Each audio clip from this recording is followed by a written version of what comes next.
part of my conversation with Leigh. She's a tarot card reader. And in this part of our talk, we discuss getting out of our own way, reprogramming the negative messages in our brain, finally coming to a place of surrender and discovering your purpose and your path. In her case, tarot. I was incredibly anxious, panic attacks, just the whole thing. And so here I am, this 41, 42, 43-year-old mother who is supposed to, you're super ready for all these things because it's like, well, you had your whole life to get ready, and then was not. So that's not exactly a position where you can be like, hey, world, help me, because no one. And so I was just alone in a room with this child, and basically just praying, but doing a lot of listening to guided meditations, self hypnosis for anxiety, those kinds of things, because that ended up quieting my mind down, getting in there and programming my mind to be like, you got to let go. So finally, when I was on my knees, like you talked about, in the place of surrender and going, oh, I'm going to just not be able to function in this state.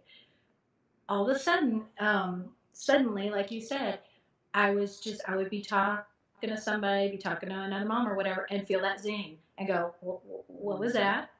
And then I would see tons of the synchronicities and the signs, that I'm like, that's too uncanny. What's happening? Then I would be reconnected with someone from 20 years ago, and there'd be something really amazing around the passing of someone, and I'd feel something coming through with that, and I'd be like, what is going on? And all I knew was that I was being led out of that super dark pit, and I could feel it in my body, and these miraculous alignments and things were happening. But then I started watching card readings on YouTube as guidance, and I started really resonating with tarot card readings on YouTube and going, okay, I'm being communicated to through these readings, because it would be exactly what I was going through. Wow. Now, how long ago was this? How long was the transition into tarot? Well, that was about 3 years ago, maybe 3.5. I probably first started watching the readings about 3.5 years ago, maybe 4, and then watched them for a good 6 months to a year before I bought a deck of my own, but it wasn't tarot. I just bought an oracle deck with like angel messages, and I just started playing with it, and I would go, okay, I would ask a question. I'd say, okay, I think it's this card, and I would pull it out, and I'd be like, okay, and the card was, the first thing I remember was the card was, you know what to do, and it was Archangel Uriel, who's about the inner knowing, and I was like, okay, well, thanks, I don't know what to do, that's why I asked, so let me get that card. Magic 8 ball. Yeah, so I was pulled another card, and it was that card again. You know what to do, Archangel Uriel. I put it back in, and that happened 5 more times in a row. You know what to do. You know what to do. You know what to do. And I finally just remember being on that bathroom floor, crying and going, "How are you doing this? How is this happening?" Because I got goosebumps. Yeah, yeah, that's the spirit chills, and it was clear, and it came with the spirit chills while that was happening.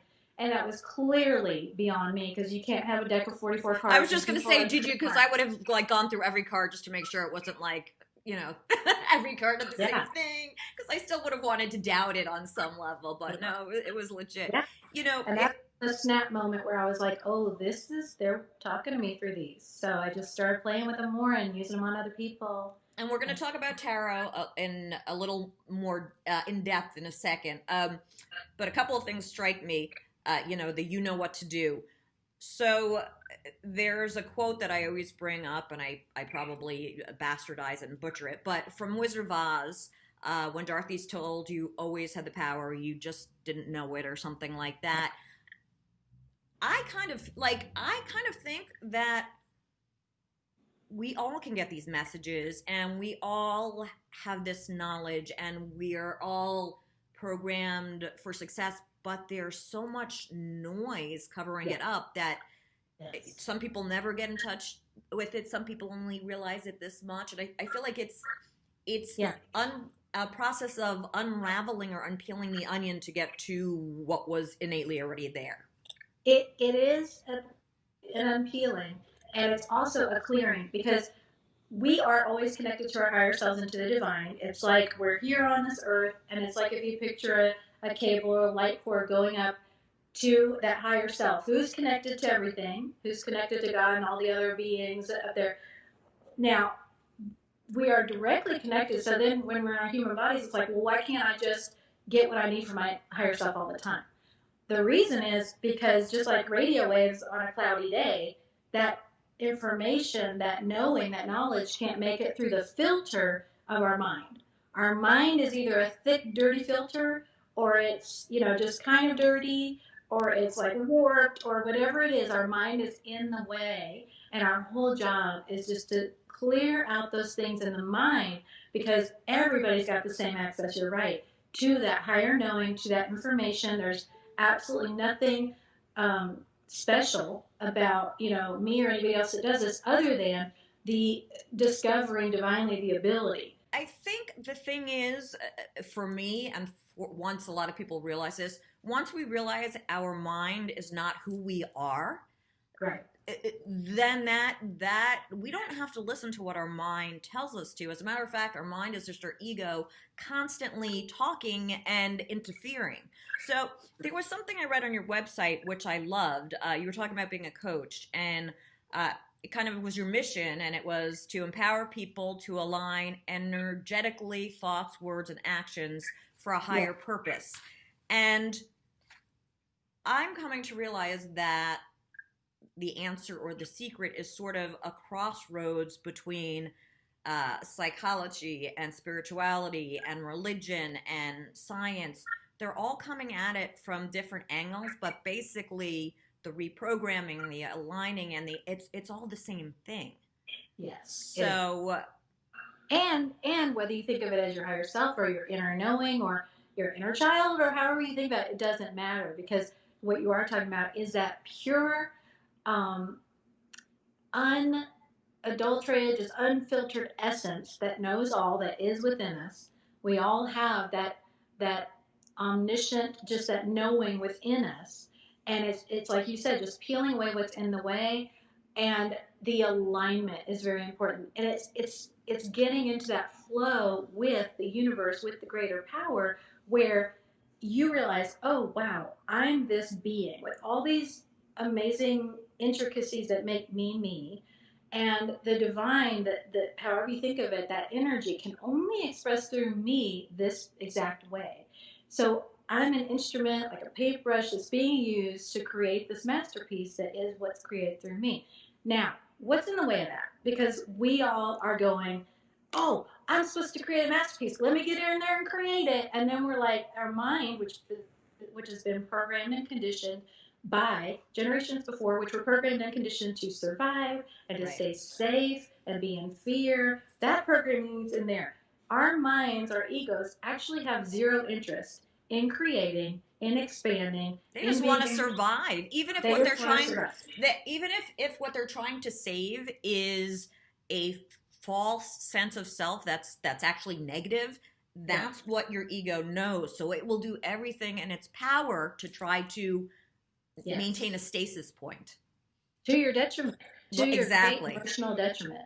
Because that is what ends up making us torture ourselves. That is what ends up making us our own enemy. And causes us to draw in reflections of that in toxic relationships, in people who are, bad for us, because we are drawing those people in so that they can mirror and show to us the parts of us that are damaging us, are destroying us. That's the gift of it. In the next part of my talk with India, we discuss spirits.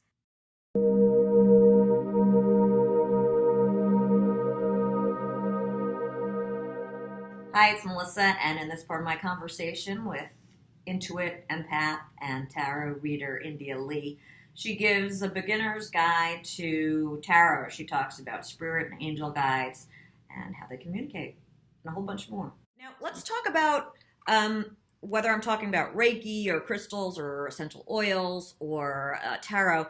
I like for people who know nothing about tarot to be able to watch this and sort of get get an idea. So like, let's pretend we're doing an idiot's guide to tarot. Can you just Yeah. maybe give a little history of it, talk about how it works, and you mentioned tarot, but you also mentioned oracle cards. So if you can, I'm just gonna sit back and let you take the floor and school us a little bit. Right. It'd be a little mini tarot class. So it's really, I love this opportunity because many people do attach the word tarot to black magic or voodoo or whatever, and it, or something ancient or something that's going to tell you bad's going to happen to you because there's a card that says death and all kinds of things. And it's none of these things. The history may have included people using them in ways that weren't, in alignment with the greatest good. But the way it works now and the way it's intended to work is that these beautifully intricate symbols that have just been developed over time to represent every possible aspect of life and the human journey and the human soul can be used for spirit to communicate, since spirit doesn't communicate with words typically, except for if you're clairaudient and you're hearing things, and spirit knows how to give you that. But typically spirit, when we're all going through our lives, spirit can send you numbers. That's why you see the repeating numbers. Spirit can send you animals that represent something to you. Spirit can send you things that represent what you're trying to say, or if you want to think of it as your own higher self trying to show you signals, it's fine. Or your own just subconscious seeing these things. But now tarot is one of those beautiful ways that in my case, my guides can send me certain messages through them, because every time I get a card, it's like a cue card. They say, okay, we're talking about this area.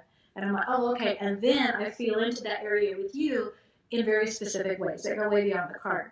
Wow. And directly, I have never taken a class. I have never read a book. It is all 100% from the guides and from me experiencing my own readings and receiving those and watching those. So it is completely organic. It's like Nell out in the woods. I'm just like swaying in the wind with the tarot. So I do not have book knowledge about it, but I mean, I'm interested and I like learning. But really, for me and my journey and my job, spirit's like, that's not important. Yeah. Yeah, kind of can bog, and it does bog some people down when people sort of decide, okay, I want to learn tarot and I want to. You can get a bit bogged down in the years and the symbols and the blah. And it's like spirit's trying to talk to you now. And this will happen with anyone who works with the cards. You start developing your own shorthand with spirit, and you start going, oh, when I see this card, I know the book meaning is this, but it also means this, this, and this for me. When you started consulting the cards, initially it was just for yourself, correct? You weren't like, oh, I'm going to become a reader at first. It was just like decisions in your life and things like that. And that was so spirit directed as well, because I never once sat down and said, I want to do card readings for other people. Spirit, my guides absolutely led me. And by the way, I just want to touch on, because I did oracle cards, there's an oracle card for every type of conceivable thing you like or are drawn to, and anyone can read those without any preparation, because they do have a little book with them, and they have very clear messages with each one. And those are really fun ways, and I recommend for anybody who wants to get started with tarot, not to start with tarot, but to start with oracle cards, because many oracle decks kind of coincide with tarot, so you get to learn in a very simple and organic way, and then move into that. So it's a gateway. You've heard of gateway drugs. It's a gateway deck, basically. Definitely, for sure. So, and they're just fun, and spirit can talk through anything. If you haven't already, please subscribe.